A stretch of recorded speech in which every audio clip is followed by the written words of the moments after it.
Budabash got free sometime in the night. We didn't know how, just that he did, and that we needed to go and find him.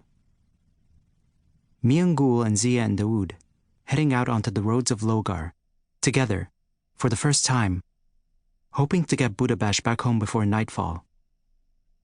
This all happened only a few weeks into my trip, my family's homecoming in the summer of '05, back when it cost only a G to fly across the ocean, from SAC to SF, to Taipei to Karachi, to Peshawar all the way up to Logar, where, at the time, though it wasn't dead, the American war was sort of dozing, like in a coma, or as if it were still reeling off a contact high from that recently booming Afghan H, leaving the soldiers and the bandits and the robots almost harmless.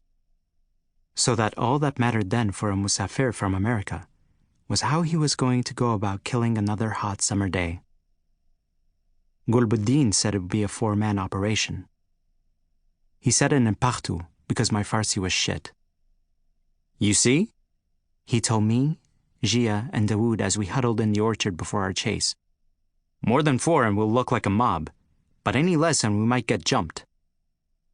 Gul sat at the head of our circle, twirling one end of the thick black mustache his older sisters were always trying to tear from his lip because it made him look too much like the beautiful Turkish gangsters from their soap operas.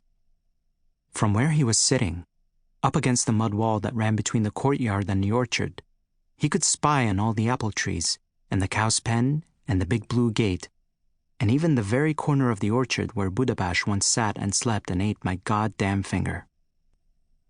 Gul was my little uncle, about 14, the oldest of our bunch. What about 4.5? I said, thinking about my little brother. What did I just say, Marwand? More than 4 is a mob, Dawood answered. But an extra half might come in useful, I said. Not the half you're talking about, Dawood said, squatting at the farthest edge of our circle, taking up too much space. Dawood was my other little uncle, around 12 years old, same as me. Listen, fellas, I went on. 5 is a good number. 5 pillars, 5 prayers, 5 players on a basketball team. Only 5? Jia asked. Well, is it 4.5 or 5? Dawood asked. Football is better, Jia said. In football, everyone gets to play. What do you think? I looked at Jia. He was my cousin.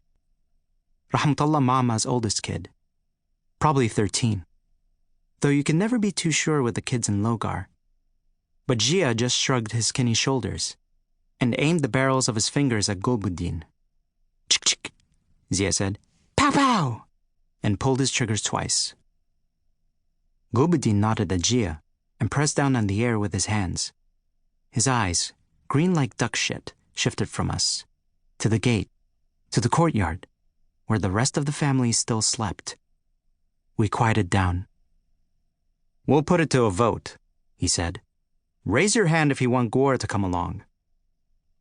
Dawood rubbed his skinned head as if he were going to vote for Gora, but couldn't make up his mind. Jia's scrawny fingers stayed nestled in his lap, counting out the 99 names of Allah. Gul didn't even move. Only my busted hand went up into that morning chill.